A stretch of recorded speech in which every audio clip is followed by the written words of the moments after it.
السلام علیکم زیم صاحب زرا او تاسو ګوره صاحب زرا افیشل یوټیوب چینل په واتس اپ کې یو نوی اپډیټ راغلی دی. یقینا چې دا اپډیټ په تاسو ډیر زیات خوښ شي. مخکې به چې کله تاسو په واتس اپ باندې چاته فوټو لیږه نو تاسو به چې هغه یو ځل سند که نو هغه به چې هلته هغه کلاو که نو هغه به یو ځل هغه ته شو شه دوباره به هغه ته هغه فوټو نه شو کېده. اوس دغه شانتې کوم وخت تاسو کوم وایس ریکارډ چې کوم تاسو سند کوئ نو هغه هم تاسو پرسنلی تاسو وایي چې یو ځل واوري نو دغه به تاسو سند کوئ او مخکې کوم کس چې دی هغه به اوپن کړي نو دوباره به دغه ریکارډ درته نه شو کوي.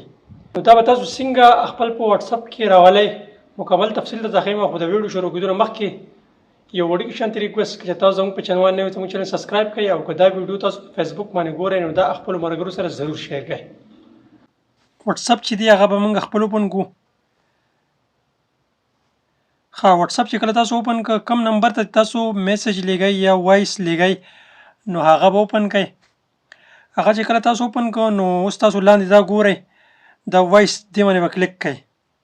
دې باندې تاسو کله کلیک کړه نو دا ورسره تاسو ښکاري د ون نشان دا دې باندې به کلیک کړئ او خپل ریکارډ چې دی هغه به شروع کړئ. کله چې اواز تاسو ریکارډ شو نو دا بیا سند کړئ. دا چې کله سند کړه نو کوم نمبر ته تاسو سند کړي اوس زه خپل بل نمبر ته سند کوم هغه تاسو زه اوپن کوم. هغه به دلته نه زه اوپن کوم.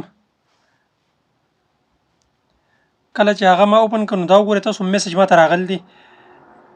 دې باندې به زه کلیک کړم. دې باندې چې ما کله کلیک کړ نو تاسو ته ښکاري وایس میسج او ونې ورسره لیکلي دي. دغه شان دې باندې به زه کلیک کړم. دې باندې چې ما کله کلیک کړ نو تاسو وګورئ دا ماته شو شي. او کله چې دا ما وکته اوس ګورئ چې دا زه کلوز کوم دوباره تاسو ښکاري دوباره دا ماته نه اوپن کوي. دغه یو شارټ غونې اپډیټ و. یقینا چې دا به ستاسو ډېر زیات خوښ شوي. که چېرته دا ویډیو ستاسو خوښه شوي نو دا خپلو ملګرو سره ضرور شیر کړئ او د نوې ویډیو دپاره موږ له راکړئ اجازت.